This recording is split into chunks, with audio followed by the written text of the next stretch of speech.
buka. You udah bisa buka kamera, tunjukin datanya. Ini Asaf, Wikipedia nih. Iya, mana? Seorang ahli musik keturunan suku Lewi. Itu nama orang itu. Ini Mazmur 82 nomor 1. Mazmur Asaf, nggak berbicara nama orang. Coba mana? Alif Lam Mim, jelaskan dulu Alif Lam Mim. Iya, ini Mas Asaf ini apa artinya? Mazmur le Asaf. Asaf apa artinya? Apa tadi? Api gitu. Alif Lam Mim. Mazmur le Asaf apa artinya? Alif Lam Mim udah gua jelasin. Mana. Dia itu nama orang pemusik. Ini bukan itu yang ditanya, Coach Luke. Ini bukan tentang pemusik. Mazmur seorang pemusik. Elohim berdiri dalam sidang mana dikatakan? Oh, lihat, Mazmur jelas, 82 nomor 1. Lihat jelas-jelas tuh ada di kitab HP-mu burik, jelek, nggak kelihatan. Apa Asap dalam bahasa Ibrani ben berahaya. Di mana dalam Mazmur 82 nomor 1 ini Asap ben berahaya? Asap ini Nggak ada, nggak usah ngarang. Ini aku buka ya, aku buka strong lexikonnya. Nggak ada dikatakan sebagai pemusik. Mana di sini dikatakan pemusik? udah framing ditunjukkan. Udah tidur ya kalian. Alif Lam Mim. Datamu data apa? Oten. Datamu data apa? Ini lo artiin dulu Asap, baru tanya Alif Lam Mim. Dalam bahasa Indonesia apa? Bicara tidak berhenti tetut. Alif Lam Mim apa artinya? Iya, Asap apa dulu artinya, baru tanya Alif Lam Mim. Alif Lam Mim dulu udah diterangkan tadi. Iya, Asap dulu artinya apa? Nggak ada artinya ini, dihapus. Kok udah diterangkan tadi? Mazmur le Asaf apa artinya? Udah dibilang. Tadi Mas. Udah nggak bisa diskusi, udah. Tidak paham. Iya, ini nggak ada artinya, Asaf. Udah nggak bisa diskusi. Bisa waktu kita aja. Gini, teman-teman, dia tanya tentang Alif Lam Mim, tentang Nun, Kaf Ha Ya Ain Shad, ayat-ayat mutasabihat, yaitu firman Allah benar dalam Ali Imran ayat 7. Ayat mutasabihat akan dipertentangkan. Sedangkan mereka nggak ngaca. Ada ayat di Biblos nggak bisa diartiin. Teman-teman catat ya. Mazmur 82 nomor 1. Ada teks Mazmur le Asap. Kita cek di Indonesia, tetap diterjemahkan Asap. Ini apa? Mazmur Asaf ini apa? Jangan sebut nama orang, nggak nyambung. Ini nggak berbicara tentang nama orang, Mazmur le Asaf nih. Enak nggak? Bibelnya nampar. Apapun silakan menghujat naik. Apapun yang kalian fitnah, yang kalian subhatkan di Islam, Biblos lo data-data Yahudi dan Kristen pasang badan. Apa? Orang Islam tawaf, ajaran pagan. Kakek nenek moyang lo juga tawaf di Bait El, di altar. Apalagi? Allah tangannya 2. Apalagi? Naik. Ini lo artiin dulu Asap ini, baru tanya Alif Lam Mim. Baru tanya ada Nun. yang di atas, Aigoldian. Ada yang di atas. Ucu monitor dari mana? Islam Kristen? Oh iya, tafadhol. Halo Ucu, buka mic-nya. Tanyain aja siapa namanya si Anu. Pergilah ke rumah Iya. si Anu. Halo, cek Ucu monitor. Halo.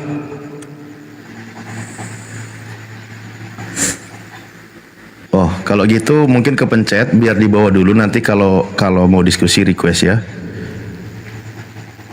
Ada juga tuh yang nggak diartiin gol Hosana di Matius 21 nomor 9. Dia nggak artiin juga gol. Itu nanti terpuji lah. Hah? Nanti mereka mana terpuji itu. Hosana bagi anak Daud. Iya. Iya, Ya. Bang Handi. Lucu ada mereka. artinya. Tapi kalau si Anu, siapa tuh si Anu? Ayo, cari sampai kau. Bunda Firly, gas, suruh naik. Siapa namanya Toman? Iya, naik aja Toman. Siapa tadi, mana ada nama Toman? Toman naik aja. Ya kalau Mau Asap itu diskusi, nama orang. naik. Kalau Asap itu nama orang, mana keterangannya? Sama ini. Ini satu lagi. Ini LAI ngartinya ngawur. Coba. Ini lebih jedar. Coba buka Yesaya 28 nomor 10. Ini aku pakai interlinear ya, biar oten-oten pada paham. Ada ayat gini. Ki sau lesau, kau lekau. Zer sam. Ini. Kisau Sebab begini, begitu itu ya. Sau le sau, kau le kau, Bang kau Gol le tuh. kau. Iya. Sebab begini begitu. Nah, itu cocok. Sebab begini Nah, begitu. apa artinya ini? Kisau le sau, Gol. sau la sau, Gol, kau le kau, kau la kau. Baca yang bener lah, jangan gitu. Ya, macam orang Cina. Oke, aku baca ya. Kalau salah aku baca. Kisau lesau, sau lasau, kau lekau, kau lakau. Apa artinya ini? Artinya ini apa? Yesaya 28 nomor 10 artinya apa ini? Kisau lesau, sau lesau, kau lekau, kau lekau. Apa artinya? Artinya apa? Oten, apa? Ayo. Toman naik. Bikin aku mencret.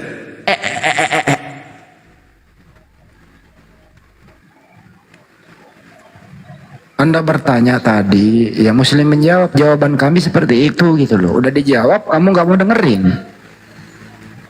Ya masa Anda mau memaksakan sih? Jawaban Muslim semua sama itu, seperti itu. Nggak ada jawaban Muslim itu yang kebablasan menjawabnya begitu. Bila ditanya balik, lari ke Wikipedia. Gimana? Ada ayat kisau lesau loh, aduh. Udah dijawab tadi alif lam lam ha itu udah dijawab. Hanya Allah yang tahu artinya. Alif Mau lam mim. dijawab. Silakan lagi ulang Ustaz Alif. Enggak, itu maksudnya alif lam mim tadi. Itu sudah dijelaskan dengan jelas. Memang kita kan gini Bang Handi ya. Ya. Pelajaran di dalam Al-Quran itu kadang kita melihat dulu siapa lawan bicaranya, sejauh mana kadar dia memahami apa yang dijelaskan. Ketika levelnya sama anak TK ya kita kasih tahu aja dulu sederhana. Karena itu apa? Maknanya ayat mutasyabihat. Kasih tahu aja. Kan disebutnya harful muqatta'ah. Jadi huruf yang terputus maksudnya dia itu alif, lam, mim, bagian dari huruf hijaiyah. Ya udah kita kasih tahu aja dulu. Ditanya makna lebih dalam, karena disebut ayat mutasyabihat hanya Allah yang tahu. Nanti dijelaskan untuk orang-orang yang cenderung kepada kesesatan, dia akan memaksa mencari-cari tahu maknanya. Contohnya tadi kayak Oten. Padahal saya sudah kasih tahu level Anda anak PAUD itu huruf hijaiyah. Selesai kan? Nah, tapi karena memang sesuai dengan ayat Al-Quran tadi surah Ali Imran ayat 7, memang untuk orang-orang yang hatinya durhaka, hatinya penuh dengan kebencian, dia akan mencari-cari maknanya. Padahal tidak akan tahu maknanya kecuali Allah gitu. Justru karena di situ Allah sudah menyampaikan yang tahu hanya Allah, maka ketika nanti Anda paksakan untuk tahu berarti Anda menyalahi gitu. Makanya semua para ulama memahami ayat itu kembalikan kepada Allah. Wallahu a'lam bimuradih. Allah lebih tahu dengan apa yang dimaksudkan dengan ayat tersebut. Kalaupun ada ulama yang menjelaskan, menafsirkan ke sini ke situ, dia tidak mau memahami sesuatu yang baru, tapi merujuk bahwa memang ada Allah, ada ciptaannya dan seterusnya. Kembalikan lagi penjelasannya kepada kandungan yang ada di dalam Al-Quran, tetapi tidak memaksakan menggali sendiri. Itu kalau dalam Islam. Jadi seperti itu. Oke? Terima kasih. Mana tadi? Turun Bunda Atik tadi ada request ya. Mau disakta tadi, mau ditanya tadi dari sekte mana itu?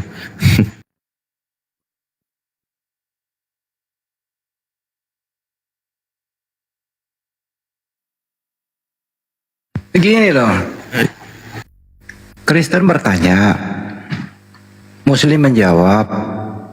Giliran dijawab pertanyaannya dia ngoceh juga, dia nggak mau dengerin. Itulah masalahnya, dia naik nggak bawa kuping, dia nggak mau mendengarkan. Di situ masalahnya. Adapun kalau dia mendengarkan, pura-pura dia tidak ngerti apa yang disampaikan dan diulang-ulang gitu. Ya, di sini sebenarnya masalahnya teman-teman. Mari saling memaklumi gitu loh. Kita juga tanya kepada Anda gitu ya. Anda menjawab. Ya silakan saja pakai Wikipedia ya monggo. Selesai topik itu. Asap adalah nama pemusik. Ya Anda landasan berpikirnya atau sumber datanya dari Wikid, ya silakan kita maju lagi. Tapi dia enggak, dia nggak mau mendengarkan, ngoceh terus, pura-pura dia nggak mau mendengarkan pertanyaan. Makanya kalau naik teman-teman tuh kuping jangan dibolot-bolot banget lah, banyakan mendengar, habis itu giliran ada yang bicara. Kenapa sih kok begitu? Hampir 80% loh. Saya perhatikan selama ini ya, dia itu kalau naik ngerocos gitu, ngerocos gitu.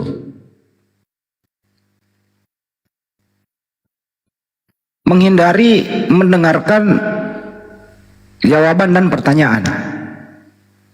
Yang penting ngerocos gitu. Itu yang terjadi selama ini. Yang tersiksa adalah orang-orang yang tidak tahan mental. Kalau Bunda Rama udah nggak tahan mental lah, pasti diseruduk juga gitu. Ya salah satu jalan keluarnya ya di mute. Kalau masih arogan ya di kick.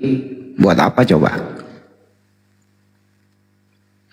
Yang korban hostnya pusing mengendalikannya gitu. Makanya host perlu suaranya gede, itu start gede harus suaranya. Ini suaraku kecil, masih kecil ya? Ya lumayan sih. Woi, enak, udah enak, Ustaz. Adem. Apa masih kurang Suaranya gede? Bang Goldian itu, Ustaz. Wih, keren. Soalnya lawan Noten, Bunda. Wih, Enggak, suaraku masih kurang gede nih. Udah pas, Ustaz. Udah. Apa Bang perlu Gol gedein dicoba lagi? noise apa kecil ininya, apa namanya, ehonya kecil Bang, sedikit kurangin Bang Goldian. Ini nggak pakai ego. Cek. Nah, masih gede kan? Ya bagusan gitu. Iya. Nanti di debat sama Oten baru ini. Kalau suara gue gimana? Kecil ya? Ya, Aman, tetap gede Goldian tapi Bang Andi. Oh kalau mau gede-gedean mau gampang, tinggal volumenya baru 5%. sama Kores Bang Goldian ini. Oh ya, aku kapan waktu adu gede-gedean mix sama Kores. Saling teriak, aduh, imbang akhirnya kita. Ya itu Serius nih, teman-teman. serius. Ayo. Sini Oten. Ya ini yang moderator mohon dibantu ya, karena memang host agak susah, berat dia memang untuk melihat multi ya. Kalau ada Oten yang request silakan dinaikkan.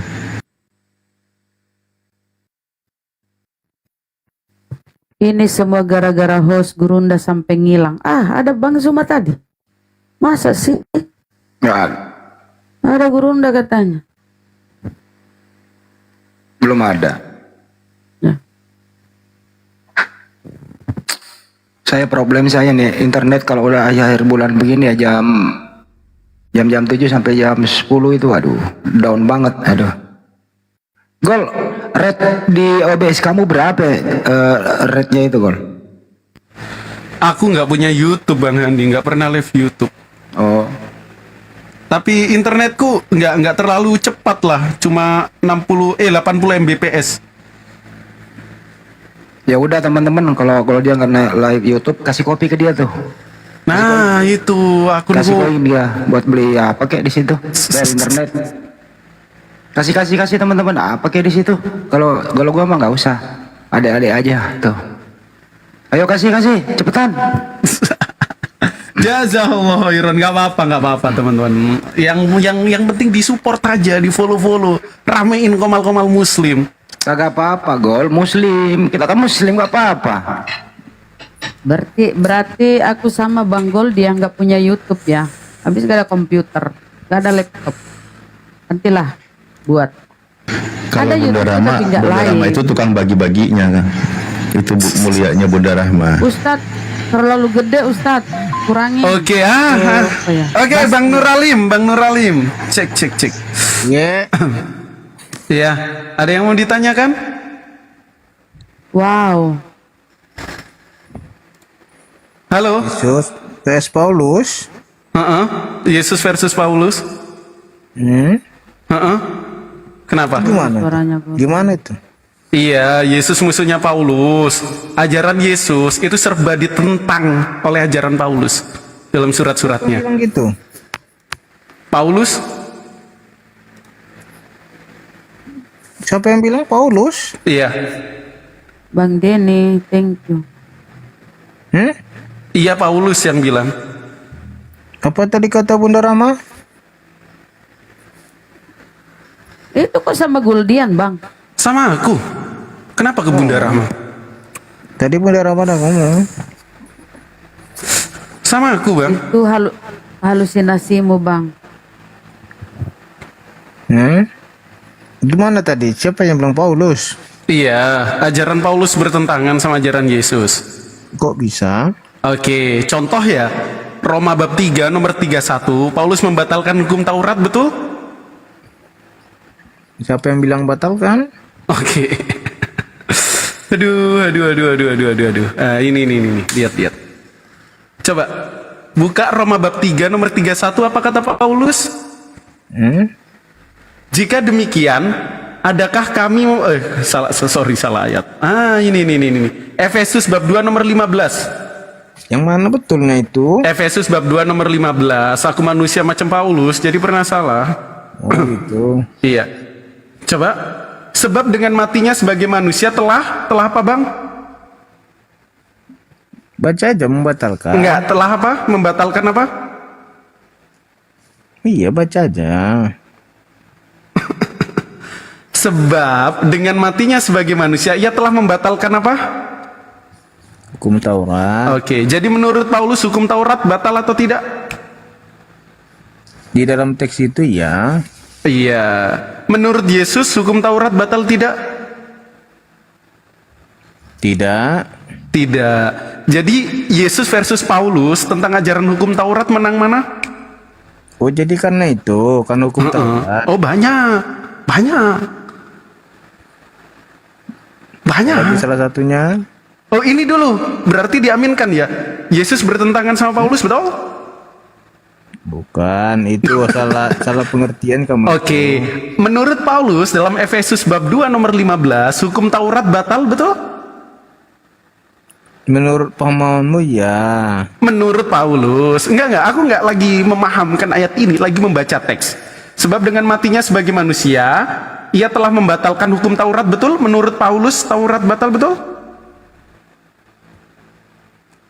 Nih, Tetot. ini saya jelaskan. Tetot, nggak usah dijelasin, menurut teks. Iya, boleh saya jelaskan? Boleh. Maksudnya itu tujuan dari pembatalan Taurat adalah untuk menciptakan satu manusia baru, yaitu gereja yang terdiri Yahudi, yaitu Kristus. Oh Kristus. Jadi menurut Kristus hukum Taurat batal nggak? Menurut Yesus tidak. Oke, sekarang menurut Paulus hukum Taurat batal nggak? Di situ iya, dia batal. Bertentangan nggak Paulus dan Yesus? Ia kan melalui kematiannya, makanya dibatalkan. Yesus bilang nggak hukum Taurat batal? Enggak kan? Setelah Yesus mati, hukum Taurat itu dibatalkan. Siapa yang bilang hukum Taurat dibatalkan? Paulus atau Yesus? Paulus. Menurut Yesus, even Yesus itu mati, Taurat batal nggak? Tidak. Oke, tidak. Jadi menang mana antara Paulus dan Yesus? Ketika Paulus bilang hukum Taurat batal, Yesus bilang hukum Taurat tidak pernah batal. Bahkan satu titik iota tidak pernah hilang. Matius bab 5 nomor 17. Gimana? Kan tadi sepakat Yesus tidak pernah bilang membatalkan hukum Taurat, betul? Tapi menurut Paulus hukum Taurat yang ada di perjanjian lama atau tanahnya orang Yahudi batal, betul? Betul. Oke, jadi yang salah yang mana? Hukum Taurat batal atau hukum Taurat tidak batal? Gini aja intinya. Loh kok gini aja? Jadi yang salah yang mana? Coba pilih satu. Intinya menghapuskan pemisahan, dihapuskan pemisahan antara orang Yahudi dan Yahudi. Yang bilang Yesus atau Paulus? Menyatukan mereka dalam satu tubuh rohani. Makanya di mana Yesus bilang menyatukan Kristen dalam satu tubuh rohani? Tapi dengan kematian Yesus untuk menggenapi firman. Oke, yang bilang dalam kematian Yesus Paulus atau Yesus? Paulus. Yesus pernah bilang nggak dalam kematiannya hukum Taurat batal? Tidak. Meledak nggak tuh? Kematiannya. Jadi yang salah yang mana? Yang salah yang mana? Paulus atau Yesus? Kamu setiap kita ngomong kamu nggak dengar. Aku dengar. Aku tanya yang salah yang mana, Paulus atau Yesus? Coba pilih satu. Nah, saya jawab aja Paulus. Oke, Paulus, tepuk tangan. Jadi Yesus versus Paulus 1-0 ya, menang Yesus. Gimana menangnya? Itu untuk Kan tadi kamu bilang yang salah Paulus kan? Aduh. Udah terserah, oke, menang Yesus, oke, 1-0. Oke, 1-0, tepuk tangan. Ingat ya teman-teman, 1-0 menang Yesus. Ya, itu kan menurut pendapatmu. Oke, terus. Apa lagi? Oke, mau Berarti lagi menang biar Paulus, Yesus Ahi 2-0. Goldian. Oh Karena iya, tadi menang pendapat Paulus. Ahi Goldian, Oh iya. kalau menang Yesus, pendapat Ahi Goldian, gitu kan gitu. Nah, pendapat Kristennya berarti menang Paulus gitu. Oke, menang Paulus ya. Lagi perbedaannya. Oke. Menurut Yesus, ketika orang Kristen disunatkan, Yesus berguna atau tidak? Menurut Yesus, orang disunatkan berguna. Gimana? Oke, ketika ada orang Kristen disunat, menurut Yesus boleh atau tidak boleh? Oh, boleh. Itu Oke, kan boleh. bukan untuk apa-apa, untuk kesehatan kan? Oke, boleh kan? Sekarang menurut Paulus, sunat boleh apa enggak? Menurut Paulus sunat boleh atau enggak? Ini masih 1-0 menang Paulus. Sekarang aku tanya, menurut Paulus sunat boleh enggak? Yang menurut saya yang saya tahu itu boleh-boleh aja. Oke, Tetet, lihat di layar. Galatia bab 5 nomor 2. Aku tanya samamu, sesungguhnya aku Paulus berkata kepadamu, jikalau kamu menyunatkan dirimu, Kristus sama sekali tidak akan berguna bagimu. Sepakat dengan ayat ini? Bentar, kita buka dulu. Berita pastikan. Bentar, Iya. Jadi masih 1-0 tadi itu, guys, menang Paulus. Ya, bentar.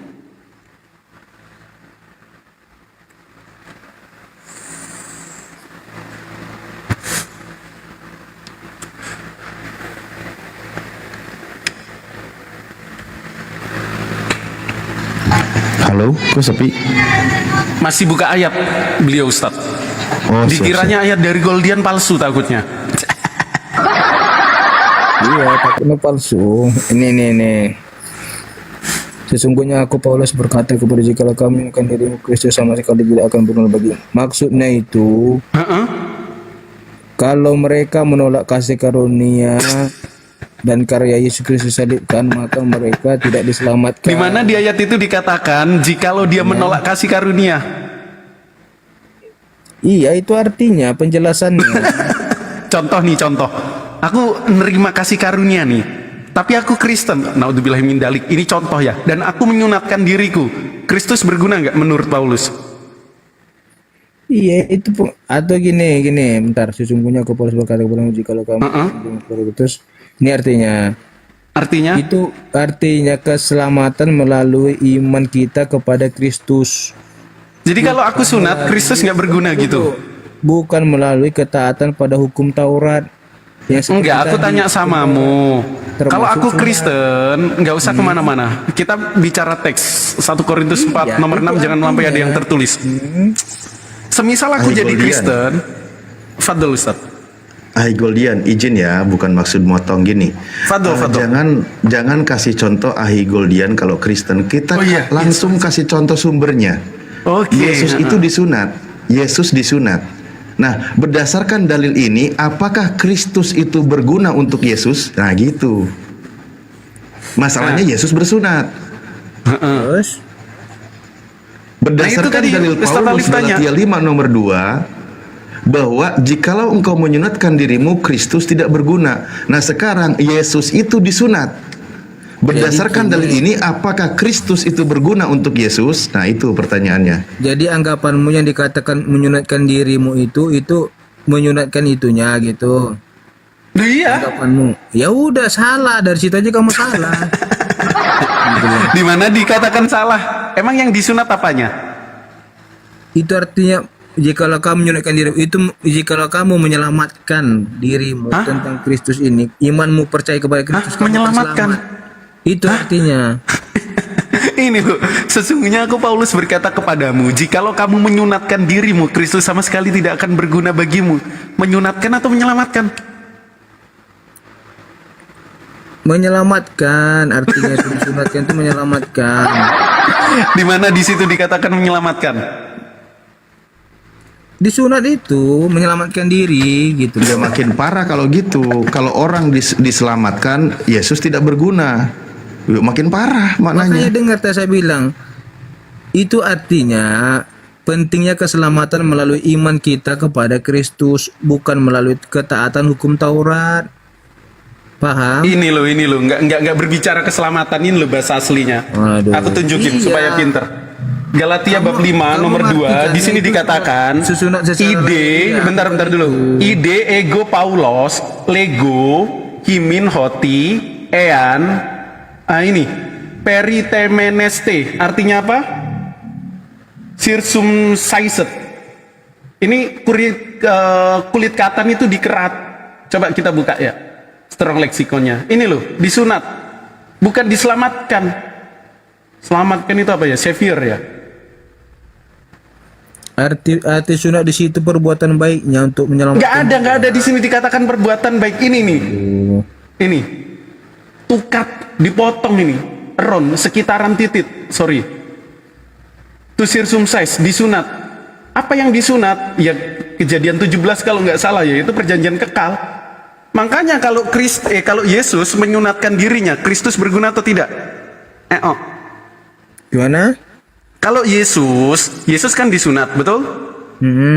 Nah, Yesus yang disunat itu, Kristus berguna nggak bagi Yesus? Kristus. Yesus itu kan Kristus, gimana sih? Iya, ini kan Paulus memberitakan Kristus yang lain. Kok yang lain? Iya, Kristus yang Makanya saya lain. bilang, kamu paham nggak itu artinya? Saya jelaskan kamu Paham, datanya udah aku tunjukin. Sunat ini loh, dipotong titiknya. Astaga. Astaga, naga di surga Bapa. Nggak ada dikatakan menyelamatkan. Sesungguhnya aku Paulus berkata kepadamu, jikalau kamu menyelamatkan dirimu, nggak ada. Menyunatkan dirinya artinya itu masih mau melakukan perbuatan yang baik. Di mana datanya? Makanya dia akan diselamatkan. Itu artinya. Kok di mana? Datanya mana? Itu artinya, bukan datanya. Loh, kamu ngertiin sendiri. Bukan diartikan sendiri. Ya itu cerita. Terus siapa yang ngertiin? Kalau nggak kamu? Dia dari ayat 1 sampai habis ya itu. Udah, satu perikop, Kejadian Coba 1 ayat kamu baca. 1 sampai Wahyu 22 nomor 21, udah aku baca semua.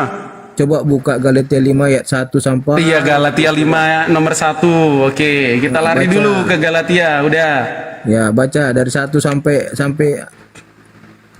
separuh lah biar kamu paham, bacalah. Baca. Aku udah nunjukin, baca aja. Malas. Ya, baca aja, saya ada Bible kok. Dalam kitab. Biar kamu Supaya paham. kita sungguh-sungguh merdeka, Kristus telah memerdekakan kita. Karena itu berdirilah teguh dan jangan mau lagi dikenakan apa nih? Dikenakan untuk penghambaan. Sesungguhnya aku Paulus berkata kepadamu, jikalau kamu menyunatkan dirimu, Kristus sama sekali tidak akan berguna. Oke. Sekali lagi aku katakan kepada setiap orang yang menyunatkan dirinya bahwa ia wajib melakukan seluruh hukum Taurat. Kamu lepas dari Kristus. Jikalau kamu mengharapkan kebenaran oleh hukum Taurat, kamu hidup di luar kasih karunia.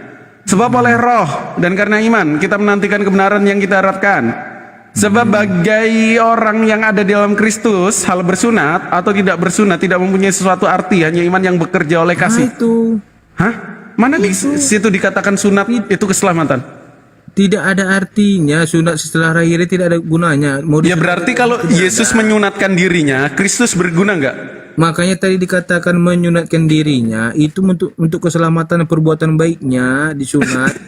Itu artinya Enggak. Kalau Yesus dikerat kulit katanya, Kristus berguna nggak untuk Yesus? ya kan pemikiranmu kan itu yang disunat. Pemikiran Paulus, pemikiran Paulus.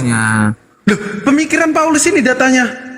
Iya, yang kamu pikirkan kan itu secara lahiriah ya itu yang disunat. Ya emang lahiriah, Paulus berbicara lahiriah. Ya. Emang Paulus bilang sunat rohani gitu? Ya nggak mungkin dibilang kan sunat rohani di situ. Lah iya, makanya sunat lahiriah itu. Itu Berarti berapa? Menang Paulus lagi? Enggak, aku mau tanya, menang Paulus lagi? Ya udah, terserah kamu aja. Enggak, aku tanya, menang Paulus lagi, betul? Iya, terserah Oke, kamu. 2-0 ya teman-teman. Paulus menang. Gitu, terserah. Nah, silakan Ustadz Alif, Bang Andi, Bunda Rahma. Saya udah bikin Paulus menang 2-0, udah gantian yang lain. Selamat datang Paulus. Hanya itu, pemenang. hanya itu. Banyak itu Ustadz Alif mau nambahin. Ya udah, coba kalian dulu kok memang ada. Enggak mau, emang udah aku kamu bikin Paulus mau- 2-0 kok. Mau mengalahkan Yesus berapa poin? Nanti saya Coba bantu. kalian masih ada enggak? Jangan cuma masih banyak satu aja, enggak ada lagi. Enggak, oh yaudah. Berarti Anda benar-benar mau mengalahkan Yesus ya. Tapi kan memang Anda pengikut ajaran Paulus kan. Walaupun tadi sebenarnya dijelaskan di dalam Bible, dalam Udah terjemahannya saya juga itu jelaskan tentang di sunat, detailnya. bukan tentang keselamatan. Aturan sunat. Itu tentang Itu jelas disebutkan seperti itu. Sunat itu baik enggak? Baik kan? Berarti kan untuk kesehatan, keselamatan kan? Makanya itu artinya disunat itu. Nah, di situ interaksi Paulus dengan orang-orang Yahudi itu di Galatia. Iya. Maka ketika orang Yahudi mengatakan harus disunat. Arti sunat itu kan untuk kesehatan, untuk kebaikan. Ini kembali lagi Bang Goldian, Makanya gimana ini? diartikan itu untuk Aturan. keselamatan. Oke, baik kalau gitu. Kita buka ya, kita buka nih. Kita buka Yesaya 52. Sebentar ya, saya bukain dulu. Oke, saya buka. Nah, saya tampilkan datanya. Izin Ahi Goldian ya, saya tukar dulu posisinya. Fadul Ustadz, Fadul. Bikin Paulus menang lagi. Tadi Iya. masih 2-0 skor sementara. Tapi memang yang ini saya menyampaikan ajarannya orang Yahudi, bukan ajaran Paulus ya. Di sini dikatakan menurut kitab Yesaya, kitab para nabi mengatakan terjagalah, kenakanlah kekuatanmu seperti pakaian, hai Sion, kenakanlah pakaian kehormatanmu, hai Yerusalem, kota yang kudus, sebab tidak seorang pun yang tak bersunat atau yang najis akan masuk lagi ke dalammu. Berarti yang tidak bersunat itu adalah orang yang najis yang tidak boleh masuk ke Yerusalem atau kota kudus. Setuju ya? Betul. Setuju. Nah, berarti ini kan untuk perjanjian- masuk ke kota kudus aturannya harus bersunat. Lama sebelum Yesus datang ke dunia. Betul, ini kan saya bilang, ini kan kitabnya para nabi. Iya, Yesus betul. Yesus sendiri tadi disunat. Artinya Yesus layak masuk kota kudus ke Yerusalem. Baik Yerusalem yang sekarang yang ada maupun Yerusalem baru di surga. Bahkan ini kaitannya dengan surga nanti. Nah, ajaran Yesus dan ajaran para nabi Bani Israel itu orang yang tidak bersunat disebutnya sebagai tame atau najis dan tidak boleh masuk ke Yerusalem. Berarti surganya kota kudus Yerusalem hanya berlaku untuk bangsa Yahudi dan nabi-nabi bangsa Yahudi. Orang-orang Kristen punya cerita tersendiri berdasarkan ajaran Paulus yang tadi. Tidak penting disunat itu. Justru kalau disunat, Kristus tidak berguna. Itu kalau ajaran Paulus. Anda mau pegang ajaran Paulus atau ajaran para nabi Bani Israel, Bang? Di mana katanya ini sunat tidak penting? Nah, tidak berguna. Tadi sudah dibacakan dalilnya Galatia 5 nomor 2. Iya, di situ dikatakan itu sunat secara ini kan, secara lahiriah kan? Iya. Iya, maksudnya yang di sini pun yaitu juga sama. Iya. Yang tidak bersunat tidak boleh masuk ke kota kudus, ke Yerusalem. Betul. Waktu itu Nah. dia kan pada zaman itu sebelum Yesus datang ke dunia. Lah iya betul. Yesus ke dunia datang disunat. Yesus layak masuk kota kudus kan? Ajaran Paulus mengatakan kalau disunat Kristus tidak berguna dan mengajarkan untuk tidak bersunat. Orang-orang Kristen mayoritasnya tidak bersunat. Orang Kristen tidak layak masuk kota kudus. Makanya kalau ada orang Kristen ke sana ke Yerusalem, rata-rata orang-orang Yahudi itu meludahin karena disebutnya najis atau tame. Apalagi kalau sambil bawa salib, wah lebih lengkap. Di sini dikatakan, hai Sion, kenakanlah pakaian kehormatanmu, hai Yerusalem, kota yang kudus. Iya, Yerusalem itu kota yang kudus. Makanya betul. Makanya orang najis nggak boleh masuk. iya betul. Jadi sih Nah, contohnya orang yang bersunat, yang tidak bersunat. karena orang itu kan ada pertemuan ibadah di dalam Iya. Sebelum ruangan itu. Jadi yang tidak bersunat tidak boleh masuk pada zaman itu sebelum Yesus datang. Iya, sampai zaman Yesus datang pun disunat Yesus. Makanya layak dia masuk kota kudus. Ya, karena kan dia kan menuruti tradisi orang itu di situ pada waktu Loh, itu. bukan. Masuk surga itu bukan tradisi. Itu aturan Tuhan. Yesus disunat itu karena tradisinya pada waktu itu mereka harus disunat semua. Nah, kalau begitu tradisi pun bisa menyebabkan orang bisa masuk ke kota kudus. Anda melawan tradisi kalau gitu. Memang Gimana? Kristen kan punya surga sendiri jadinya kan? Gimana kita melawan tradisi? Lah kau sendiri bilang sunat katanya tradisi. Kau sendiri yang bilang. Pada zaman itu Yesus. Lah iya, sampai ketemu zaman Yesus, aturan sunat itu berlaku. Karena mereka layak masuk kota kudus. Kalau orang Kristen tidak bersunat, tidak boleh masuk kota kudus, kan gitu. Ada nggak disuruh setelah Yesus datang itu wajib disunat? Ada nggak? Loh, orang Yahudi itu bukan disuruh lagi, udah paham, itu sudah aturan Tuhan, perjanjian. Perjanjian baru ada nggak disuruh diwajibkan sunat? Ini kan kamu baca Lah, perjanjian lama. Kalau baca surat Paulus, Kristus tidak berguna, jadi melarang sunat.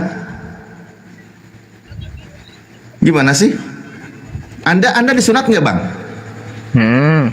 Anda Terus? disunat nggak? Iya. Kalau gitu Kristus tidak berguna. Kok nggak berguna?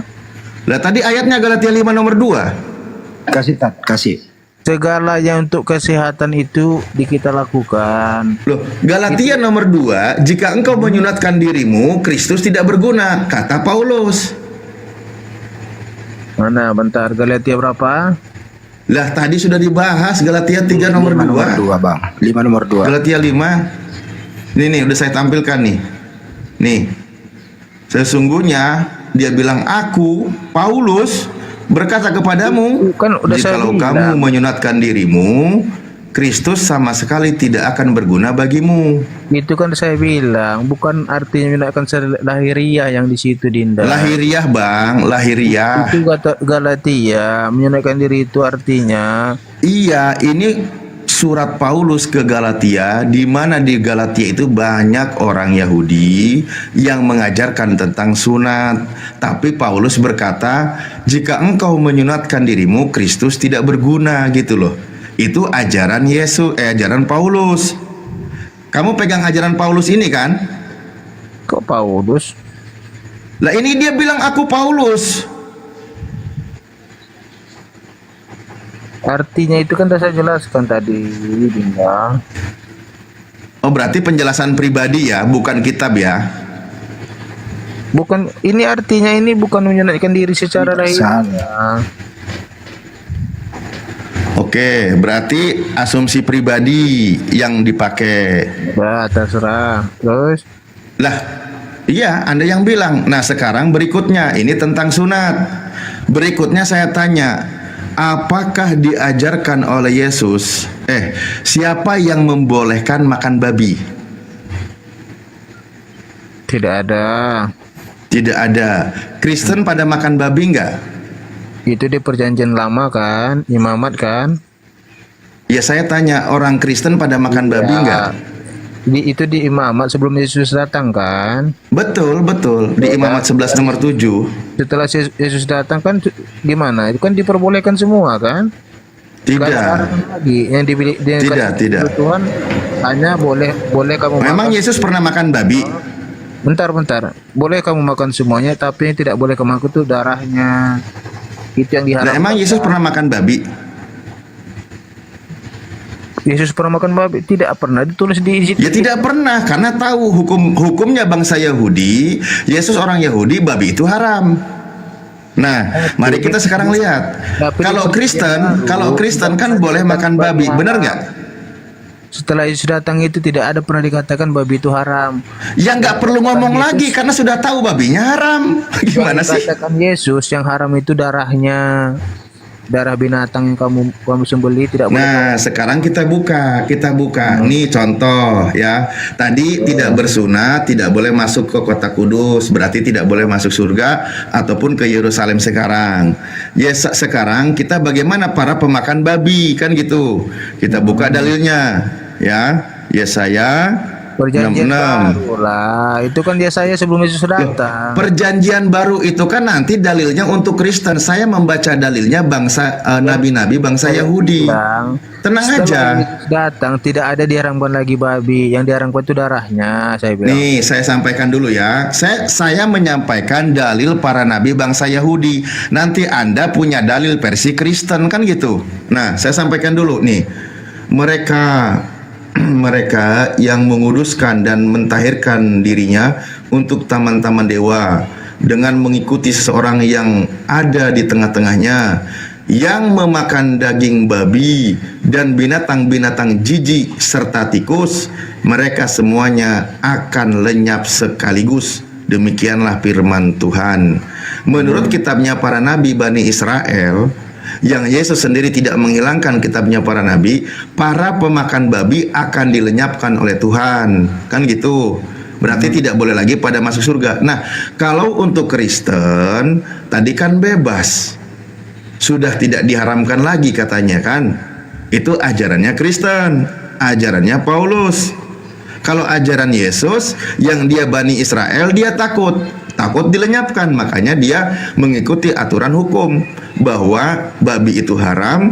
Kalau pemakan babi, pemakan tikus, dia itu akan dilenyapkan oleh Tuhan, kan gitu. Oke, itulah untungnya Yesus itu datang ke dunia. Jadi segalanya boleh kamu makan karena manusia ini sudah tidak lagi. Dibilang jangan makan babi, dimakan babi. Dibilang jangan Allahu Akbar, bener-bener dah Oten. Makanya datang Yesus ke dunia untuk menebus dosa manusia. Waduh. Supaya dosa manusia itu tidak ditambahi tapi bertobat, gitu loh. Jadi perintah Tuhan Waduh, hanya ya dua. kalau Anda kan pakai dalil ini Bang. Anda itu kan pakai dalilnya pengajaran dari dan kasih Paulus, seingatku 1 Korintus 6 ya. Tuhan hanya minta 1 dua Korintus itu. 6:12. Di sini kata Paulus, Anda setuju nggak nih? Kata Paulus, Yang haram segala sesuatu halal bagiku. Bang, yang haram Anda itu setuju nggak? Ini dalilnya pengajaran Kristen Iya, ini Kristen di sini. yang haram itu bukan soal makan dan minuman lagi, tetapi Iya, makanya menurut Paulus segala sesuatu halal kan? yang haram. Iya, menurut Paulus benar kan ini? Menurut Paulus segala sesuatu halal bagiku, benar kan? Muntah babi juga halal kan? Segala makanan tidak ada lagi yang haram, tapi Iya, muntah babi juga halal. apa yang kamu makan itu yang kamu muntahkan itu yang haram. Menurut ajaran Kristen yang dalilnya dari Paulus gitu. Tapi kalau menurut ajaran Yesus tadi bahwa dia seorang Yahudi, Yesus tidak pernah makan babi, Yesus tidak menghilangkan kitab hukum Taurat dan kitab para nabi, itu kalau ajaran Yesus. Kalau Kristen ternyata semua itu sudah jadi halal gitu. Itulah gunanya Yesus datang ke dunia karena manusia ini sudah tidak terbilang melakukan dosa seperti Sodom dan Gomora. Sampai detik ini bangsa Yahudi tetap tidak makan babi karena dia takut dilenyapkan oleh Tuhan. Oke, ini ada yang baru naik, izin Lord Yamha. Lord Ya, halo Bang, dari Kristen. dari Kristen. Oke, suaranya kurang keras kayaknya. Dari Kristen Bang. Oh, ya, suaranya kurang kedengeran. Ya, mungkin Bapak ada yang mau ditanggapi, Pak? Kasihan tuh Bang Nur itu Iya. apa ya, narasinya pendapat pribadi dari tadi. Ya, Dapat pribadi. saya mau menanggapi ya yang terkait yang dihukum Taurat tadi dengan apa yang ditulis oleh Paulus. Ya, Jadi yang ditulis oleh Rasul Paulus terhadap mengenai makanan itu sebelumnya sudah dikatakan oleh Yesus di dalam Matius 15 ayat 11. Karena orang-orang Yahudi itu selalu berbicara soal makanan-makanan, artinya yang haram-haram. Tetapi Yesus menegaskan bahwa bukan yang Loh, masuk kok ke yang mulut haram-haram? yang menajiskan. Artinya Yesus mengatakan bukan yang masuk ke mulut yang menajiskan seseorang, tetapi yang keluar dari mulut yaitu dari hati. Itu silakan Bapak baca di dalam Matius 15 ayat saya baca. 11. Coba dibuka ya. Iya, saya baca. bangsa Yahudi waktu itu dengan Yesus, mereka pemakan babi atau bukan? Ya. Mereka itu orang pemakan babi atau bukan? Oleh sebab itulah Yesus mengatakan bahwa bukan soal makanan yang menajiskan orang. Itu dia mau mengatakan bahwa Iya bukan bang, yang memasukkan karena orang ke mereka surga. sudah tahu kalau babi itu haram. Makanan mereka bukan babi. Saya baca ya, bahkan di sini tentang adat istiadat Yahudi, perintah tentang cuci tangan. Kemudian datanglah beberapa orang Farisi dan ahli Taurat dari Yerusalem kepada Yesus dan berkata, "Mengapa murid-muridmu melanggar adat istiadat nenek moyang kita?" Bukan ayatnya di ini host. Oh, iya boleh, saya tampilkan dulu ya. Yang lain baca ya. Oh iya, oke. Matius 15 ayat 11. Iya, Matius 15. Kita buka ya. Ini kok nggak bisa open kan host? Ya deritamu lah bang. Kenapa itu? Kok di ini hanya saja Anda bisa followernya berapa? Baru 30 ekor. Belum bisa. Minta orang-orang Kristen follow Anda nyampe 1000 minimal baru bisa open cam. Gitu. Jadi kita harus sadar diri di sini ya. Oke.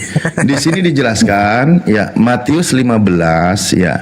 Ini tentang apa kalau lihat perikopnya? Tentang cuci tangan. Mereka melanggar adat istiadat Yahudi, bukan tentang mereka makan daging babi. Ayat Anda 11, baca dari awal.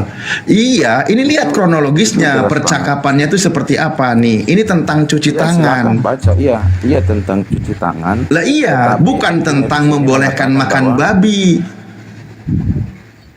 Iya, tampilkan ayat 11-nya. Iya boleh, silakan. Itu. Nih, dengarlah dan camkanlah, bukan yang masuk ke dalam mulut yang menajiskan orang. Itu menajiskan. Nah, itu Karena bukan apa? yang Karena masuk orang ke ini tidak cuci tangan. Gitu loh. Bukan. Lah ini kan tentang cuci tangan. yang masuk Coba ke baca mulut. pelan-pelan, ayat 11. Iya, karena dia tidak cuci tangan, melanggar aturan adat Mana dia istiadat di situ orang cuci Yahudi. tangan? Katakan di mana cuci tangan? Astagfirullahaladzim, Oten nggak pernah baca kitabnya kok jadi lebih tahu saya. Gimana? Baca dari awal perikopnya, Nah, makanya coba di sini baca.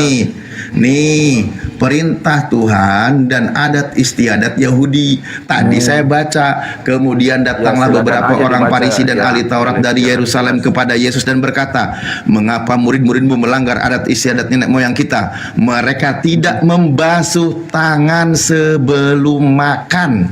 Terus? Bukan mereka makan babi. Ya terus ayat ketiganya Iya, maka baca. dari itu. Terus Ya ini tentang membasuh tangan. kok mau basuh tangan sih? Ada. Lah ini loh. Baca Iya. sampai ayat 11, coba baca. Silakan dibaca lagi karena di sini berbicara. Anda yang tentang apa baca masuk ke dalam sampai mulut. ayat 11. Ogah saya suruh baca sepanjang itu. Oke. Ya kira-kira aja loh. Saya udah kasih tahu ini tentang adat istiadat orang Yahudi dan perintah Tuhan yang berkaitan dengan cuci tangan. Dijelaskan oleh ayatnya. Jadi Yesus itu mengajarkan bukan tentang peraturan-peraturan, itu kan semua aturan-aturan itu. Dia mengatakan bahwa keselamatan itu bukan tentang apa yang masuk ke dalam mulut, apa yang ini yang menajiskan orang tentang makanan, tetapi Ya karena dia keluar tidak dari cuci dalam hati tangan. seperti kebencian, kemarahan, seperti itu. Loh, kok jadi ke situ? Nah, kemudian Petrus juga melihat penglihatan semua yang haram dan yang halal. Jadi bukan Paulus yang mengatakan itu. Kemudian pada saat itu juga pada saat zaman Yesus di situ kan sudah banyak babi. Ada nggak orang Yahudi makan babi? Artinya pada saat itu Enggak, saya tanya, ada nggak orang Yahudi makan babi? Ya, saya nggak tahu apakah ada. Nggak ada, kan mereka ada aturannya, Bang. Banyak Kan orang haram yang hukumnya makan babi. di daerah situ ya. Di daerah situ banyak orang yang makan babi. Dalam aturan Tuhan, Ada pemakan sebuah babi tadi dan pemakan tikus akan dilenyapkan oleh Tuhan. Itu perjanjian lama Ya, itu di perjanjian lama. Betul, di dalam Yesaya itu kan berlaku untuk Yahudi. Anda tidak bisa. Anda kan bukan Yahudi. Gini loh Bang, saya itu cuman mau membaca kalau Kristen memang punya dalil semua makanan halal boleh. kan Ya. gitu. Tapi kalau aturan Yahudi itu diatur babi haram. Nah. Makanya sampai sekarang mereka tidak makan daging babi. Ya. Yesus orang Yahudi, Yesus tidak pernah makan daging babi. Kalau Kristen segala sesuatu halal. Tidak ada lagi bantahan, tidak lagi aturan, kan gitu. Nggak ada juga tertulis bahwa Yesus nggak pernah makan babi di situ. Lo nggak pernah. Nggak ada juga di Alkitab. Iya, nggak ada tertulis di Alkitab bahwa Yesus makan babi dan Yesus. Lah iya, makanya dia nggak pernah. Jadi kita nggak tahu. Karena ada aturannya di dalam kitab Yesaya, pemakan babi akan dilenyapkan oleh Tuhan. Anda berasumsi kalau Anda mengatakan. Enggak, saya tidak berasumsi. Yesus orang Yahudi. Dia membaca kitabnya Taurat. Dia membaca kitab para nabi-nabi. Dia membaca kitab Yesaya. Di dalam kitab Yesaya, pemakan babi akan dilenyapkan oleh Tuhan. Ya, itu di perjanjian lama memang ada seperti itu. Lah iya. Yesus kan datang bukan menghilangkan. Ada banyak. Enggak gini loh maksudnya, yang Yahudi, yang Yesus itu sudah clear, mereka tidak makan babi dan babi itu haram. Sekarang versi Kristen silahkan. Kristen itu kan boleh makan babi, boleh tidak bersunat. Dalilnya semuanya ada dari Paulus, kan gitu. Ya. Ya itulah ajaran Kristen. Kalau tadi yang tidak bersunat tidak boleh masuk ke kota kudus, pemakan babi akan dilenyapkan oleh Tuhan. Nah itu untuk bangsa Yahudi, untuk ajaran Yesus. Beda dengan ajaran Kristen. Kami percaya bahwa apa yang ditulis oleh Rasul Paulus itu bukan ditulis oleh pikirannya sendiri, tetapi diilhamkan oleh Roh Kudus. Jadi Waduh. ketika Rasul Paulus Jadi ketika Rasul Paulus banyak berkata pendapatku, Bang. Itu dari pengilhaman Roh Kudus. Makanya Rasul Paulus Bukan dong, Rasul Paulus pendapatku itu dia bilang. Dia banyak berkata ya, inilah pendapatku, atau dia berkata menurut pendapatku, pendapatku itu banyak sekali dia katakan. Kalau pendapat dia berarti bukan dari Tuhan. Jadi jangan jual-jual Roh Kudus di situ, Pak. enggak. Rasul Paulus itu menulis menurut tuntunan Roh Kudus. Wah, Dan nggak beres ini. Rasul juga mengatakan, bukan nggak beres, itu emang ada kok tertulis di Saya ketik ya. Ini kalau kalimat Semua yang pendapatku diilhamkan aja, Allah. kalimat pendapatku saya ketik ya. Nih, kata Paulus, pendapatku. Nih ya, saya buka nih. Semua tertulis di dalam suratnya Paulus. Nih. Ya. 1 Korintus 4:9, sebab menurut pendapatku. 1 Korintus 7:25, tetapi aku memberikan pendapatku. 1 Korintus 7:40, tetapi menurut pendapatku. 2 Korintus 8, inilah pendapatku. 2 Korintus 11:25, menurut pendapatku. Pendapat Paulus semua. Itu dia mengatakan bahwa bukan pendapatnya Petrus, tapi pendapatnya Paulus. Lah iya, bukan firman Tuhan, itu pendapat pribadi. Nah, ini yang pendapatku. Belum lagi kalimat aku berpendapat. Nih, saya ketik lagi. Aku berpendapat, beda ayat ya. Saya bahwa kalau pendapat pribadi, nah ini banyak lagi. Nih, dia bilang tadi pendapatku, sekarang aku berpendapat. Nih, sebab itu aku berpendapat. Nih, enggak. 1 Korintus 7:6, aku berpendapat. 1 Korintus 7, aku berpendapat. Mengingat waktu darurat. Loh, itu salahnya di mana jika dia mengatakan bahwa aku berpendapat? Iya, berarti pendapat Paulus, bukan firman Tuhan. Setelah baik bagi manusia untuk tetap dalam keadaannya. Iya, pendapat Paulus kan? Bukan firman Tuhan. Maksudnya Paulus itu Tuhan Anda gitu. Itu kan surat-surat. Begini, enggak. Itu surat-surat yang dikirim ke jemaat-jemaat itu untuk. Lah iya, pendapat pribadi Paulus, saya bilang. Enggak juga, itu diilhamkan oleh Roh Kudus seperti itu. Ya kalau ilham Roh Kudus bukan pendapatku, berdasarkan wahyu berarti. Ya nggak mungkin juga dia mau mengatakan menurut ilham Roh Kudus, nggak menurut Ya iya ilham Roh dong. Kudus, ya nggak mungkin juga lah dia Lah mengatakan. kalau pendapatku berarti pendapat siapa itu? Ya, Lah, kalau pendapatku pendapat siapa? Menurut penglihatan. Loh kok jadi penglihatan? Tapi pengilhaman Roh Kudus. Ah, di mana itu dia katakan seperti itu? Dia kan pendapatku. Iya, memang pendapatku. Dia mengatakan Lah seperti iya, pendapatku oke. bahwa Bukan jadi berdasarkan Bapak mau firman memaksakan Tuhan. bahwa- 1 Korintus jadi ada Bapak- lagi yang lebih jadi jelas Bapak lagi mau ya. memaksakan bahwa menurut pendapat Roh Kudus. Oke, kita buka Aku lagi nih. Mengingat waktu itu Di dalam Anda sangat- 1 Korintus Yesus juga sering mengatakan demikian. 1 Korintus 7 ya. 1 Korintus 1 Korintus 11:17 ya. Iya. Dia tidak pernah berkata dengan menurut firman Tuhan. Berapa? 1 Korintus apa 2 Korintus? Sebentar. 2 Korintus 2 Korintus 11 ayat 11:17. Nah, nih. Nih, dia katakan apa nih? Ini lebih jelas lagi nih. Ini lebih jelas lagi. Ya. Apa yang aku katakan, aku mengatakannya bukan sebagai seorang yang berkata menurut firman Tuhan, melainkan sebagai seorang bodoh yang berkeyakinan bahwa ia boleh bermegah. Nah, ini kalimatnya tegas. Firman Tuhan atau bukan? Ya, Bapak bisa baca dulu mengapa dia mengatakan Bukan, itu. bukan. Makanya Kan udah harus dibilang dibaca menurut dari firman atas. Tuhan. Enggak, itu Bapak hanya membaca satu ayat aja kan. Lah, daripada Anda dari tadi berasumsi. Saya enggak berasumsi.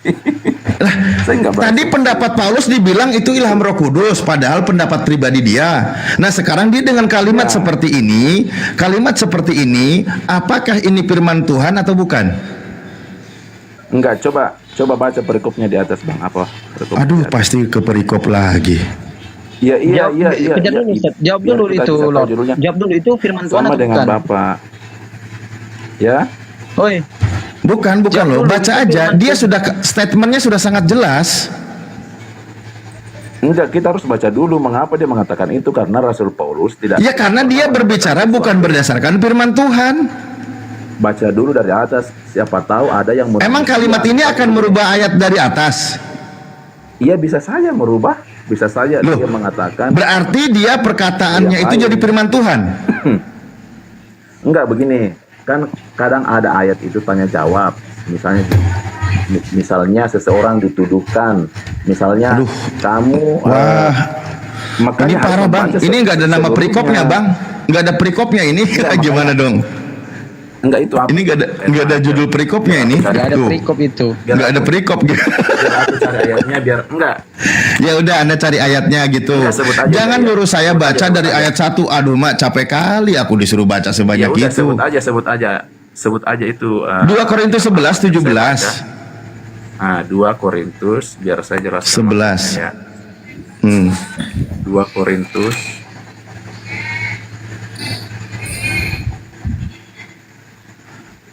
2 Korintus. Ternyata Baru dia pendapat tahu ayat ini ketika disajikan kepada dia.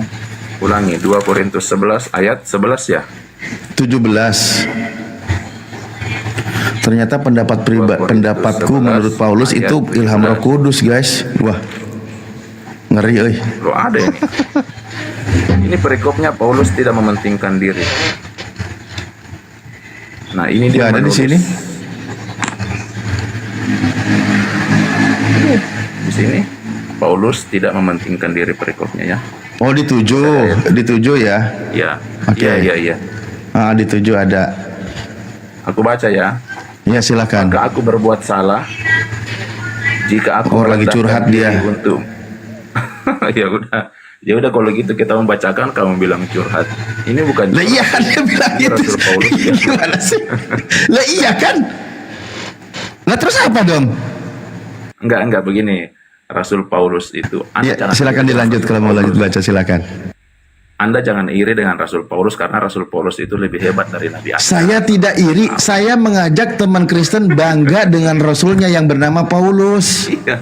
Dari tadi kan kita sedang menemukan perbedaan antara ajaran Yesus dan nabi-nabi Bani Israel dengan ajaran Paulus. Bos, diam dulu, aku artikan itu. Ajaran Yang Paulus, itu ajaran artinya Petrus itu semuanya sama. Beda ajaran Paulus, beda dengan ajaran para nabi. Kan tadi sudah ditampilkan datanya. dengar. Memakan babi di dalam kitab Perjanjian Lama orang-orang Yahudi itu akan dilenyapkan oleh Bukan hanya babi Tuhan. loh yang dimakan. Untuk Bukan hanya babi yang Kristen, dimakan, Bang. untuk Kristen itu bebas dihalalkan. Yang tidak bersunat tidak boleh masuk ke kota kudus. Untuk Kristen, kalau bersunat Kristus tidak berguna. Lah itu kan udah jelas. Kristen silakan bangga dengan Kristennya. Kami tidak masalah di situ. Di perjanjian lama bukan hanya babi yang dilarang, tetapi termasuk unta dilarang, kelinci dilarang. Iya. Terus mengapa Anda makan unta? Mengapa orang saya kan tidak pakai kitab Perjanjian Lama. Kayak mana sih? Iya, tapi Anda kan disuruh untuk mengimani kan kitab-kitab itu kan. Kami punya hukum Al-Quran, ngapain Kak kau repot loncat ke kami? Kami tidak nempel kitabnya Yahudi ke dalam kitab kami. Itu kan kitab Anda, bukan kitab kami. Nah itu juga yang kami pakai. Kami pakai perjanjian baru. Kami pakai kalian baru. Yang nempelin kitabnya Yahudi. Kenapa hukumnya ditanyakan ke kami? Ya nggak nyambung.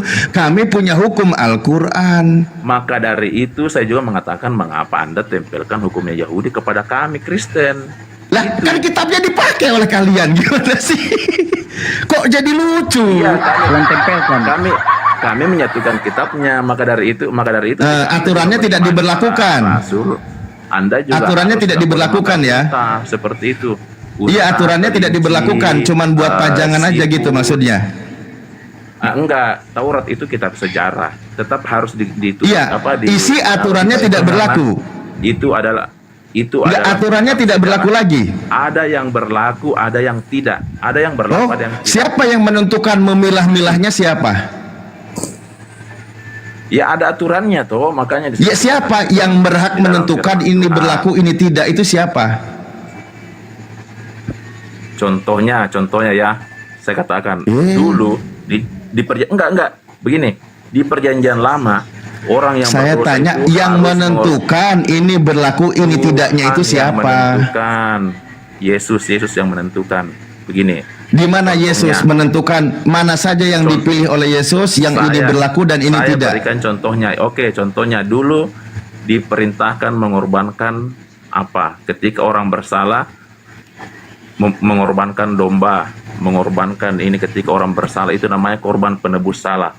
Tetapi ketika Yesus katakan sendiri bahwa inilah anak domba yang menghapus dosa dunia. Mana ayatnya? Adalah apa? Itu bukan Yesus itu yang bilang. Di Google. Yesus itu Yohanes 1 itu. Yohanes 1:29 itu. Datang sebagai korban begitu. Jadi kan Bang, jangan ngarang lah. Jangan bawa nama Yesus, pakai nama Paulus aja biar enak. Contoh tadi 1 Korintus 6:12 segala sesuatu halal, udah bebas. Efesus 2 nomor 15 bahwa dengan matinya Yesus hukum Taurat batal gitu loh. Itu orang Kristen nggak usah lagi melakukan itu kurban-kurban seperti itu. Nah, untuk Kristen ketika Yesus melakukan penggenapan, dihilangkan nggak itu kurban? Ya, ketika ya kalau untuk orang Yahudi enggak. Lah iya, makanya aku bilang ajaran Anda itu sumbernya dari Paulus, bukan dari Yesus. Yesus kan tidak menghilangkan, Anda menghilangkan, gitu loh. Enggak. Yesus sudah mengatakan bahwa inilah tubuhku yang kupersembahkan. Ini kata Yesus ya, ini kata Yesus. Bukan korban. Nih, ketika Yesus di Matius 5, Bang, maaf ya Bang ya. Ini versi Yesus ya. Ini versi Yesus nih. Dia kan berkata dia berkata di Matius 5 dari 17 kan, jangan kamu menyangka aku akan meniadakan hukum Taurat dan kitab para nabi. Aku datang bukan untuk meniadakannya, melainkan untuk menggenapinya, kan gitu. Apa penggenapan yang dia jelaskan di sini? Mari kita lihat. Ini banyak poin ya. Larangan membunuh, larangan berzina, nanti digenapin oleh Yesus hukum-hukumnya. Nah, kita lihat di 23. Ini contoh kata Yesus. Di 23-nya ingat, sebab itu jika engkau mempersembahkan persembahanmu di atas mezbah dan engkau teringat akan sesuatu yang ada dalam hati saudaramu terhadap engkau, tinggalkanlah persembahanmu di depan mezbah itu dan pergilah berdamai dahulu dengan saudaramu, lalu kembali. Ini tentang kurban atau bukan?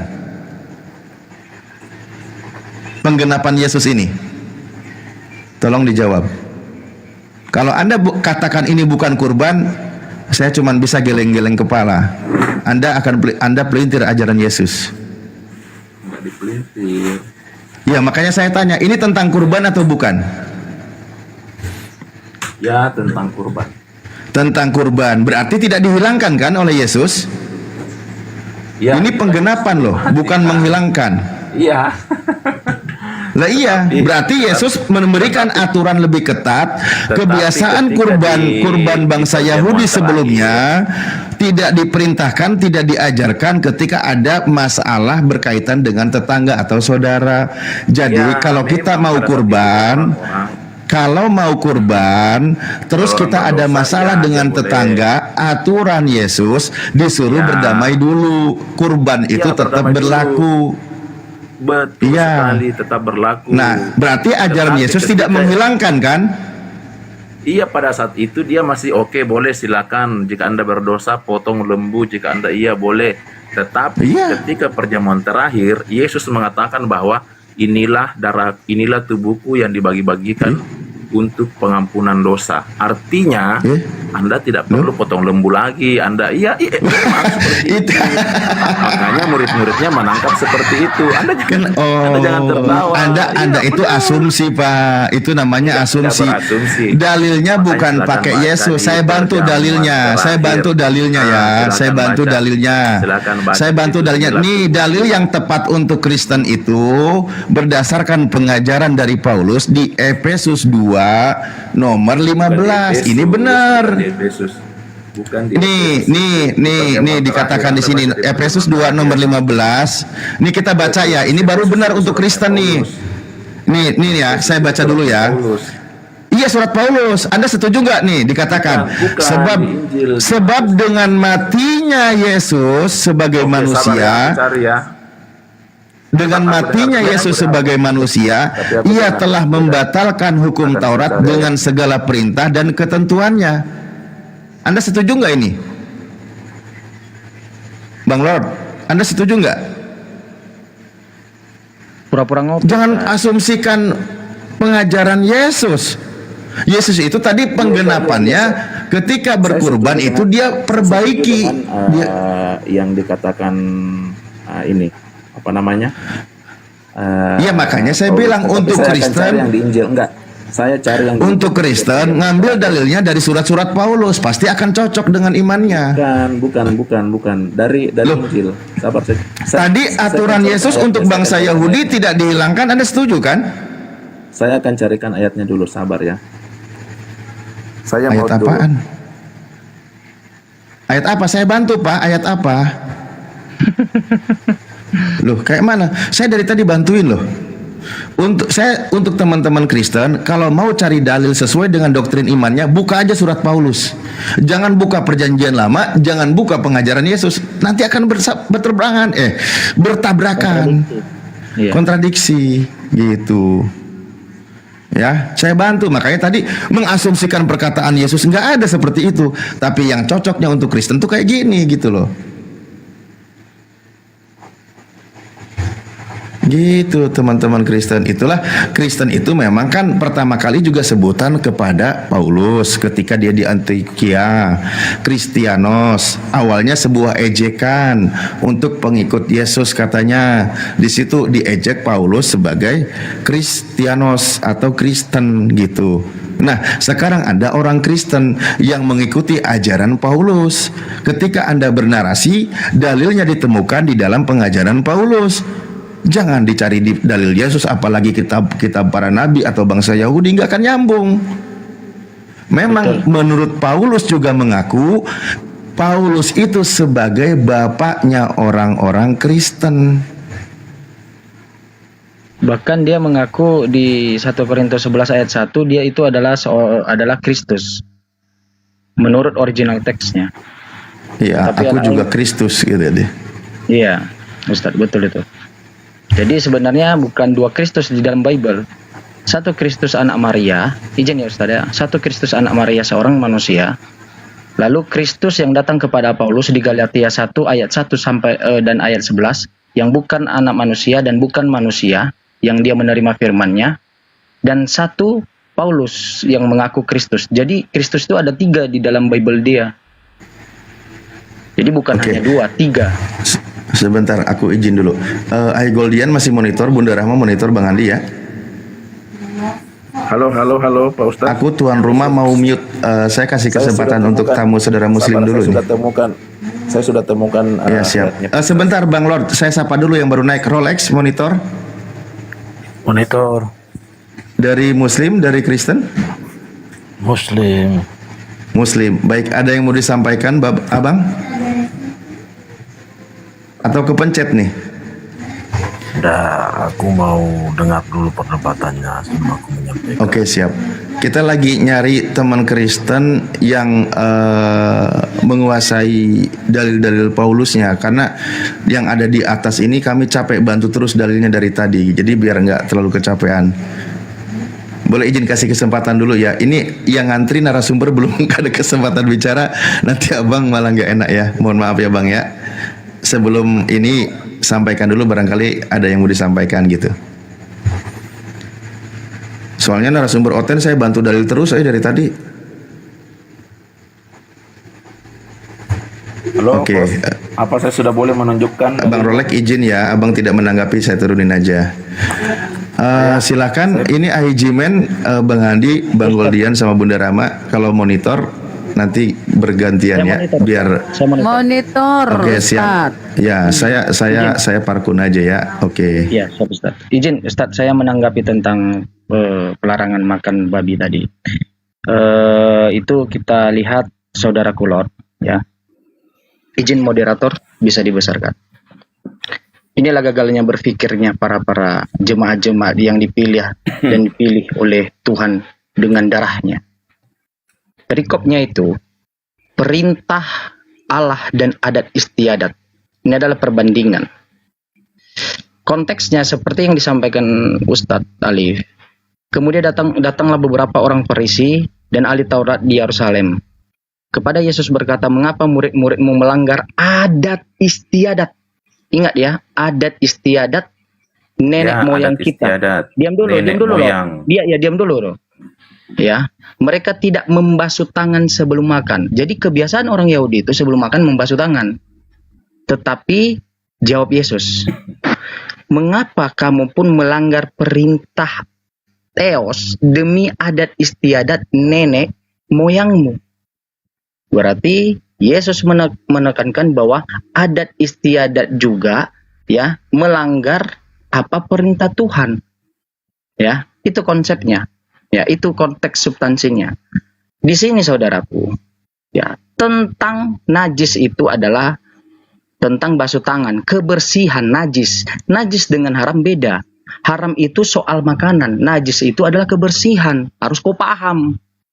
Buktinya kebersihan tentang basuh tangan. Di sana, kenapa Anda mengikuti adat istiadat? Sementara di Ulangan 14 ayat 8 itu bukan perintah pelarangan babi, bukan adat istiadat, tetapi perintah Tuhan. Perintah Elohim kau, antu belau. Ya. Juga babi. Ini ditambahkan elai hutan. Tetapi dalam original teksnya, kalau di KJV, di sini adalah swik. Swik itu adalah babi. Ya. Jadi babi juga itu dilarang karena itu adalah perintah Theos kau, perintah Elohim kau, bukan adat istiadat. Yang dimaksudkan di Matius 15 ini adalah adat istiadat. Itu Anda sudah mendapat poinnya. Buktinya apa lagi? Bahwa itu adalah adat istiadat yang dimaksudkan yang tidak menajiskan. Di 15 ayat 8, bangsa ini memuliakan aku dengan bibirnya, padahal hatinya jauh daripadaku. percuma mereka beribadah kepadaku, sedangkan ajaran yang mereka ajarkan ialah perintah manusia. Kepada siapa dia berkata? Kepada orang Farisi tadi dan ahli Taurat.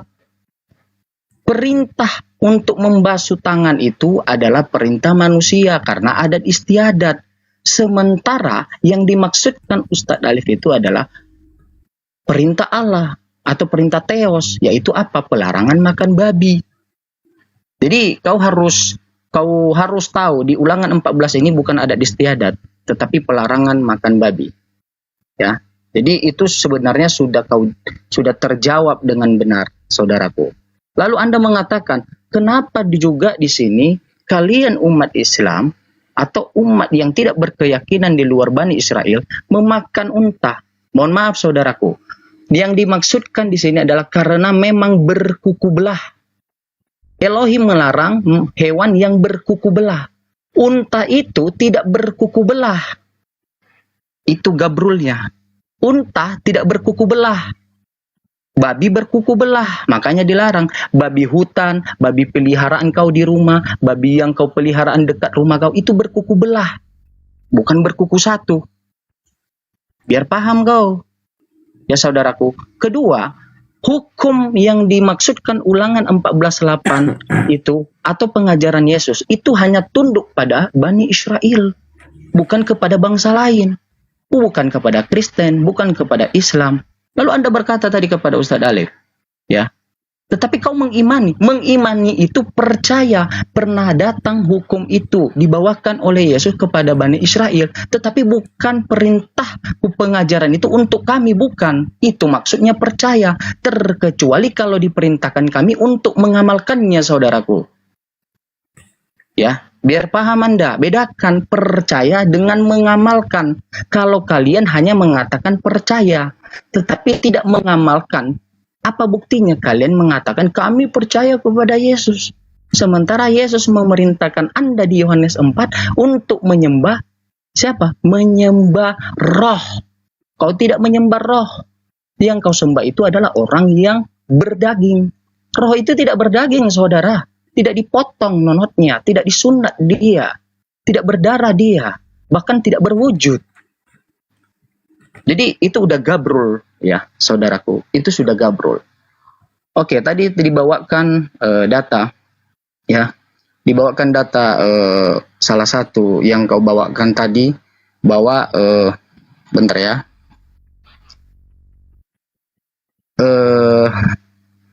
yang menyatakan sudahkah? Apakah saya lanjut? Apa? Apakah sudah selesai? Boleh saya menanggapi? Oh, Anda mau menanggapi bagian untuk pelarangan makan babi ini? Silakan. Ya. Silakan. Tadi Anda mengatakan bahwa najis dan haram. Ketika sesuatu memakan yang haram, otomatis kan orang itu menjadi najis kan? Bukan orang itu menjadi haram kan? Salah, itulah beda kau. Kau tidak memahami konteks Islam. Dengar dulu.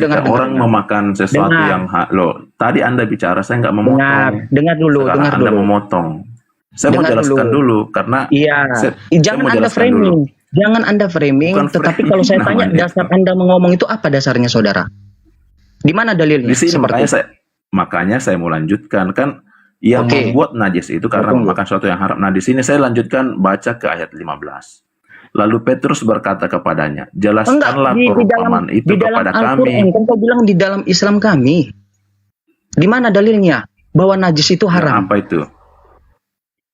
Enggak, saya mengatakan bahwa jika orang memakan babi, orang itu akan jadi haram. Orang itu pasti najis kan? Mana ada najis, tidak pernah dikatakan najis. Makanya diam dulu, jangan framing. Diam dulu biar saya jelaskan kepada Anda. Saya pakai dalil. Nah, saya mau jelaskan di ini. Iya, saya tanya, mana datanya? Mana dalilnya, saudara? Mana dalilnya seperti itu berbunyi di dalam Al-Qur'an? Perintah kepada kami bahwa kalau memakan babi hukumnya adalah najis. Saya nggak pernah mengatakan di Al-Qur'an. Nah, tapi di mana kau berangkat dari data tersebut, argumentasi itu? Dari mana kau berangkat? Iya kan seperti itu yang terus yang membuat orang najis apa? Tidak seperti itu, justru itu saya jawab bagi Anda. Pakai data saudaraku, pakai data. Saya berapa kali bilang pakai data. Ini bukan datanya saya mau asumsi. jelaskan lagi. Saya akan Saya lanjut tidak ke pernah jelaskan ayat mana dulu 15 ya. datanya. Tunjukkan dulu Lalu datanya seperti Petrus itu kan. Saya berkata tunjukkan. kepadanya, jelaskanlah perumpamaan itu kepada kami. Jawab Yesus, kamu pun masih belum dapat memahaminya. Tetapi tahukah kamu bahwa segala sesuatu yang masuk ke mulut turun ke dalam perut lalu dibuang ke jamban. Jadi ini Yesus berbicara soal makanan, bukan soal cuci tangan. Di sini jelas sekali dikatakan bahwa tidakkah kamu tahu, ini kan murid-muridnya bingung loh, apa sih maksud Yesus ngomong kayak gitu? Makanya Yesus pertegas. Jawab Yesus, kamu pun masih tidak dapat memahaminya? Tidakkah kamu tahu bahwa segala sesuatu yang masuk ke dalam mulut turun ke dalam perut lalu dibuang ke jamban? Tetapi apa yang keluar dari mulut berasal dari hati, dan itulah yang menajiskan orang. Artinya makanan-makanan yang haram ini itulah yang menajiskan orang. Tetapi Yesus mengatakan bahwa sorry, bukan makanan yang menajiskan, tetapi yang keluar dari hati. Seperti itu yang dikatakan Yesus. Karena Yesus berbicara soal terima aja, makanan, Man. bukan soal cuci tangan. Jadi menurut mereka ini, Man, apapun boleh dimakan, yang penting jangan dimuntahin gitu. Oke, sedikit Bang Andi. Lord, dengarkan Lord ya. Saya pakai data. Ya. Di sini saudaraku, Matius 15 ini, saudaraku terkasih, ya. Tidak tahukah kamu bahwa segala sesuatu yang masuk ke dalam mulutmu, masuk ke dalam mulut itu sarananya itu apa? Tangan. Tidak mungkin kau makan seperti seekor babi. Langsung congong kau masuk ke dalam. Itu hanya binatang yang melakukan seperti itu, saudara. Yang dimaksudkan adalah tangan yang kau gunakan, makanan yang kau masukkan di dalam mulutmu itu, kau gunakan tangan yang tidak kau basuh. Jadi makanan itu tidak najis. Itu maksud Yesus. Yang kau gunakan tangan yang kotor, yang sebelum kau tidak gunakan untuk basuh atau mencucinya. Itu kata Yesus tidak najis. Karena kebiasaan orang Yahudi pada zaman itu, saudaraku, ya, sebelum makan membasuh tangan. Karena murid-murid Yesus murid Yesus makan langsung tanpa membasuh. Jadi ditegurlah orang Farisi dan para ahli kitab Yahudi, ahli Taurat. Ya, jadi Anda gabrol di situ. Enggak gabrol, di sini jelas Yesus berbicara tentang makanan kok, bukan tentang. Di sini dengar lo jelas banget dulu ayat 16. Ayat 16-nya baca. Jawab Yesus, kamu pun tidak dapat memahaminya? Tidak tahukah kamu bahwa segala sesuatu yang masuk ke dalam mulut turun ke dalam perut lalu dibuang ke jamban? Tetapi apa yang keluar dari mulut berasal dari hati, dan itulah yang menajiskan orang. Karena dari hati timbul segala pikiran jahat, pembunuhan, perzinahan, percabulan, pencurian, sumpah palsu, dan hujat. Itulah yang menajiskan orang. Jadi bukan perkara makanan yang menajiskan. Jelas Yesus di sana Anda aja yang sulit memahami. Diam dulu. Anda tadi kuberikan waktu untuk berbicara. Anda orang tua atau anak-anak? Saya berbicara, Anda diam. Saya ngomong tapi Anda yang ngomong. Iya, diam dulu. Ini giliran saya. Oke, sekarang saya diam. Diam dulu. Tak usah dulu tanya. Diam. Ini belum selesai. Ini belum fix. Oke, diam dulu. Baca. Oke. Jangan Anda jadi anak kedua kalinya. Tadi pas kecil kau jadi anak-anak, tiba-tiba besar jadi anak-anak lagi. Jangan. Justru kamulah yang pertama kali. Ya diam. Kalau saya jelas kalau saya jelas. Saya diam. Stop. Oke. Gitu. Kan bayangkan dibuat seperti itu dulu, baru orang ngene. Masya Allah. Nah itu kan kamu ngene lagi kan? Saya katakan stop. Tidak. Diam dulu. Saya. Diam dulu. Tidak tahukah kamu bahwa saya diam, stop. Katanya, jawab Yesus, tidak tahukah kamu bahwa segala sesuatu yang masuk ke dalam mulut turun ke dalam perut. Yang masuk di dalam mulut itu pakai sarana apa kau? Pakai tangan yang tidak kau basuh tadi, itu yang dimaksud Yesus. Tangan yang tidak kau basuh tadi. Diam dulu, tangan yang tidak kau basuh tadi, walaupun kotor, itu tidak menajiskan makanan yang kau masukkan di dalam perutmu dengan menggunakan tangan yang tidak kau basuh. Lihat perintahnya saudaraku, lihat di atas. Dia sudah ngasih garis merah. Mengapa kamu melanggar perintah teos demi adat istiadat? Pelarangan untuk membasuh tangan itu, wajib membasuh tangan itu adat istiadat nenek moyang kita. Sementara perintah teos itu adalah Ulangan 14:8. Apa itu? Jangan makan babi. Itu kau nggak nyambung. Yang dimaksudkan di ayat selanjutnya itu, di ayat 14, bahkan sampai di ayat 18 dan 20, maksudnya itu yang kau masukkan dengan tangan kau itu, pakai tangan kau itu yang kotor, tidak menajiskan makanan. Bukan soal babinya, jenis objek makanannya, bukan. Itu udah gabrul, saudaraku. Oke, saya lanjut. Tadi Anda menyampaikan bahwa di dalam agama, di dalam Al-Quran, najis pelarangan makan babi itu adalah najis. Mohon maaf, kau salah. Najis itu soal kebersihan, selaras dengan apa yang disampaikan di dalam Bible. Najis itu ada macam-macam jenisnya. Ya, najis yang bisa dibersihkan dengan mencuci. Contohnya, babi tadi dimasak di suatu balana atau kuali, lalu dicuci pakai sabun, itu masih belum disebut sudah bersih, tapi dihitung najis. Harus melalui kaidah-kaidah syariat fikih Islam. Apa itu? Pakai tanah dibersihkan. Itu ada di fikih itu, saudaraku. Ya. Sementara kalau namanya objek makanan haram, sudah pasti haram dan sudah pasti najis. Kalau najis belum tentu haram karena masih bisa dibersihkan.